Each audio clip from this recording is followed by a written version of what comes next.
Hola, ¿cómo te llamas? Me llamo Scott. ¿Y tú? Sí.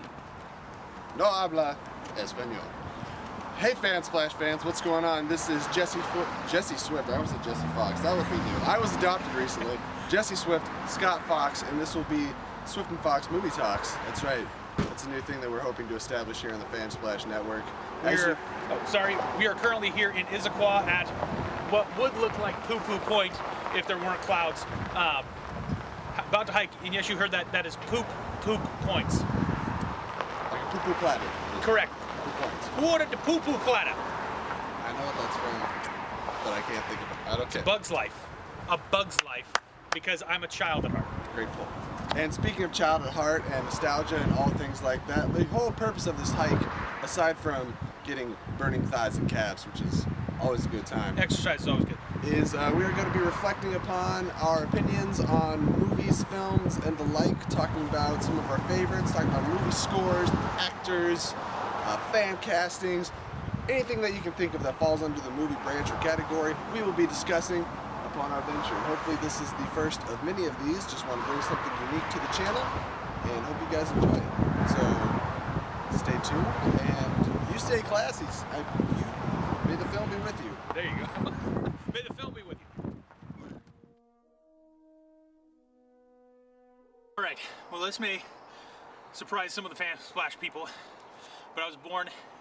Well, two things that'll surprise you. One, I'm highly out of shape. Holy mackerel, this hill is tall. Two, the year I was born was 1981. It was the greatest year ever. July 28th specifically being the greatest day for multiple reasons. The best movie from the year I was born was Indiana Jones and the Raiders of the Lost Ark. It was the beginning of one of the greatest adventure heroes of all time. Indiana Jones made archaeology cool. It was a great story. He battled Nazis. He also, in most of his movies, Indiana Jones is discovering and searching for biblical relics. This belongs in a museum. Yes.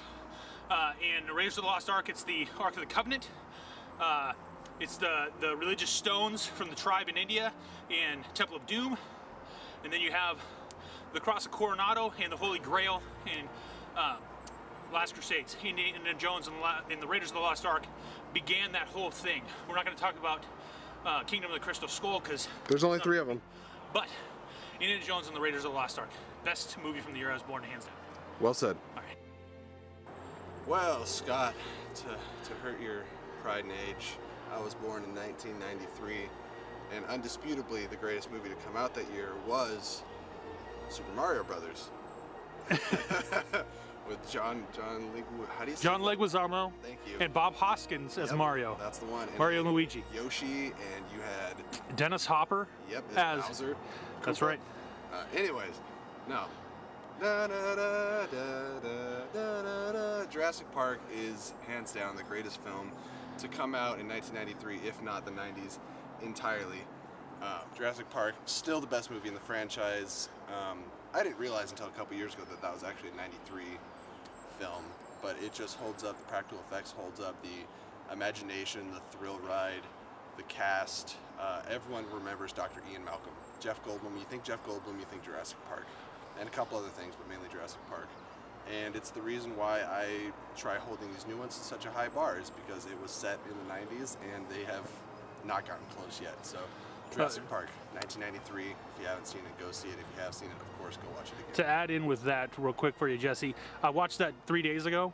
Still stands up with the quality of movie made versus today. Jurassic Park is amazing, still now 25 years later. Why does it look better than World? I don't want to get into it, but why do the dinosaurs in Jurassic Park look better than Jurassic Park? I'm sorry, this video just cut out. That's weird.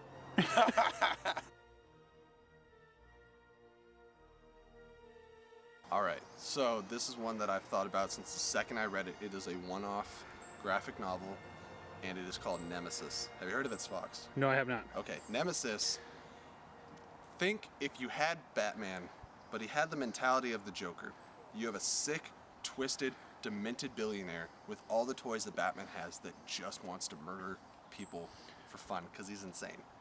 And it is gruesome, and it's fascinating to try to get into his headspace when you're reading the comic.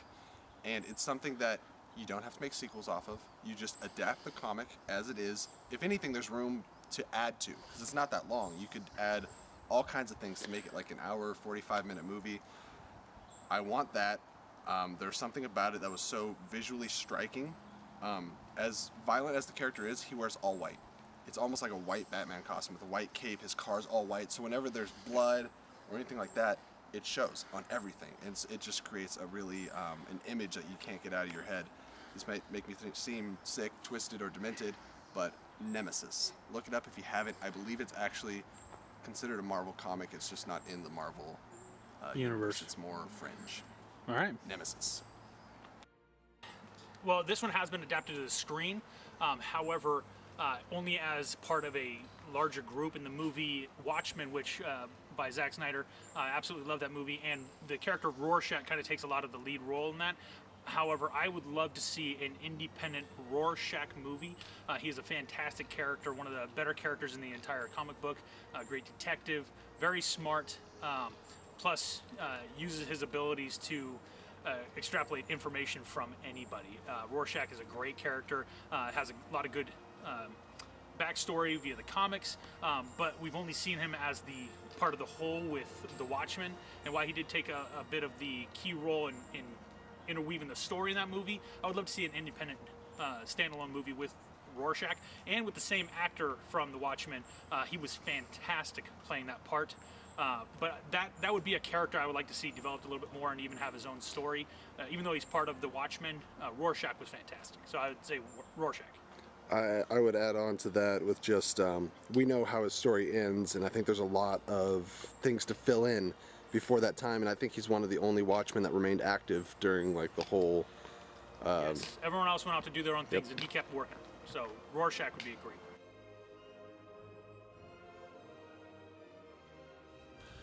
All right, so I touched on this one a little bit earlier, and I'm going to touch on it. They actually attempted to do a TV series based off of this character a long time ago in a show called Young Indiana Jones, and it was terrible.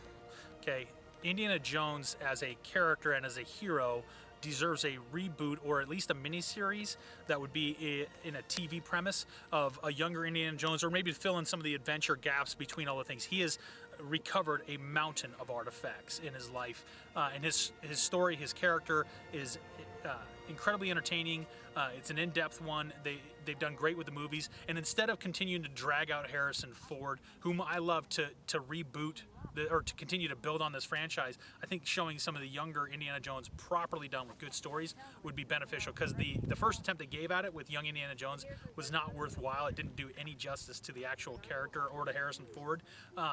And a reboot showing some of those stories, showing how he got to be Indiana Jones. We get a glimpse of that in The Last Crusade, of young Indiana Jones as a Boy Scout, but the development and the relationship between he and his father, all those things, and how he actually became a professor, how he then parlayed that into an adventurer and an archaeologist. That's something I would love to see redone as a TV show or as a mini series on Netflix, like 10 episodes would be perfect. All right, I'm going to be as white bread, bland, and predictable as possible. Cancel Gotham. Give me a Batman TV show, and there's so many benefits to it. It can be pretty low budget. All you need is the same amount of budget you put into the Badlands. The fight scenes on that show, have you ever seen Into the Badlands? Yes. I haven't watched all of it, but the fight scenes are awesome. You give that amount of effort. That's another place you could use Scott Adkins. He's a lower tier actor. He does smaller movies and like TV shows and stuff.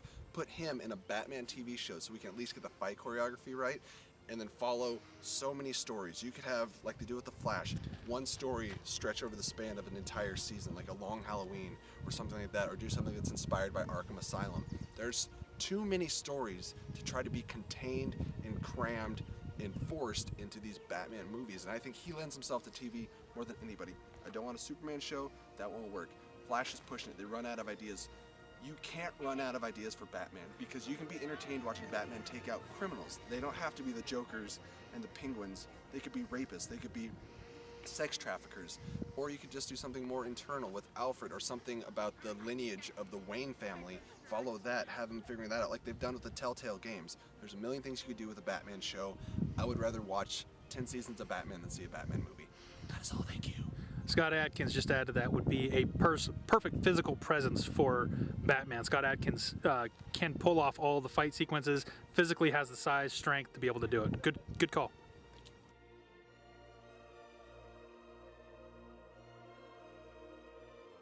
When?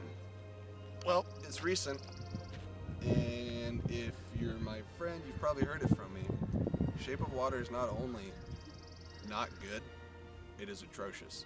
It is abysmal. It is a just stab in the eyes, and it's so frustrating because it's Guillermo del Toro. I love him to pieces. Hellboy's fantastic. Pan's Labyrinth. Pacific Rim's interesting enough. They set something up that could be a really interesting tale, kind of an indie flick, but with like a Swamp Thing type spin on it. And then what they do around the halfway mark or a little bit later is so unforgivable and just not watchable that it tanks the rest of the film. And I don't understand, like, it goes down an avenue that is unreal. Granted, it's not realistic, there's a swamp creature in it, but it gets hyper unrealistic, it gets super weird, and it turns into some disgusting, bizarre fish fetish movie. Why did that win Best Picture? Why is Trump our president? Not getting into it, but same part. What should have won Best Picture last year? What should have? Oh, Logan. Amen. Logan is probably the best movie I've seen in the last 5 years, hands down. Like just 2017, no competition. Perfect. So there's a lot of them. There's a lot of amazing movies that have been overshadowed by artsy picks as to win the Best Picture. Shape of Water, as Jesse stated, being one of them. If you go back a couple years, the movie The Artist wasn't the Best Picture that year. But I'm going to go all the way back to, I believe it was 2011 or 12, when The Hurt Locker beat Avatar for Best Picture. Avatar was an outstanding movie, and I know there's mixed feelings on FanSplash as far as Avatar and how good of a movie it was, but if you look just to what it did as a whole movie, it revolutionized the way that we film movies. James Cameron came up with brand new technology to be able to make a 3D movie that was actually immersive.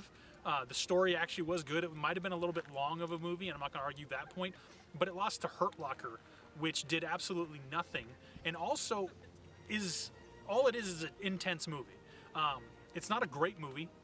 It's a good movie, but it's not a great movie. And Avatar literally broke almost every record there was. And the only way people were justifying the fact that Avatar broke all the records was that inflation. But more people showed up to see the movie than anything else. And I think that's not given enough credit sometimes.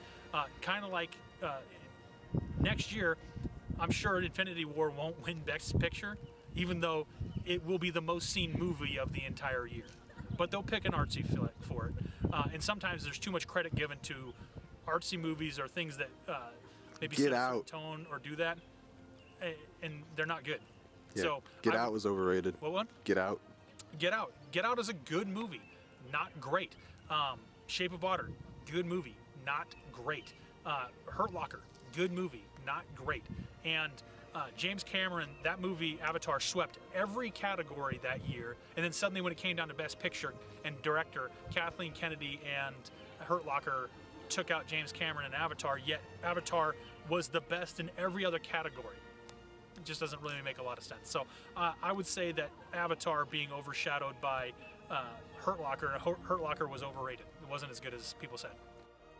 I don't know how to explain this to you, but somewhere after you said Avatar is underrated, it just cut out. All right, FanSplash. So this is Just finished our hike. Just finished our hike. Had a great time doing Swift and Fox movie talks. It's Jesse and me wrapping it up. One last question before we call it a day here. Jesse, what was the very first movie you saw in the theater that blew you away, that you left just mind blown type of movie? So the funny thing is, I think at a younger age, when a movie blows you away, that doesn't necessarily mean it's always going to blow you away. So that's why I had a hard time with this, because I was trying to think of all the movies that in my head, I think, what blew me away? All of them are in like the last 10 years. I was like, those were the first time I was impressed by a movie. So the first one that really left an impact on me, made me want to do all these crazy things, was Phantom Menace. I was 6 years old when Phantom Menace came out. I got I got my face painted as Darth Maul.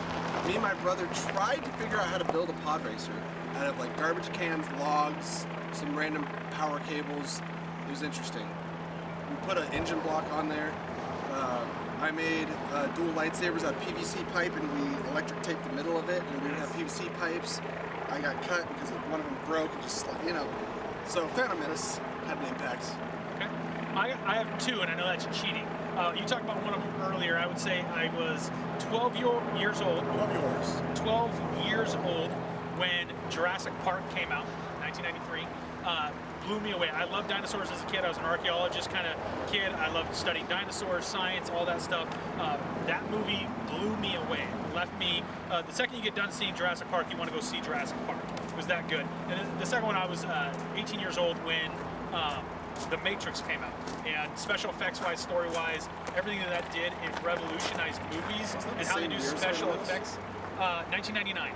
Yeah, and so Phantom Menace was 97. But either way,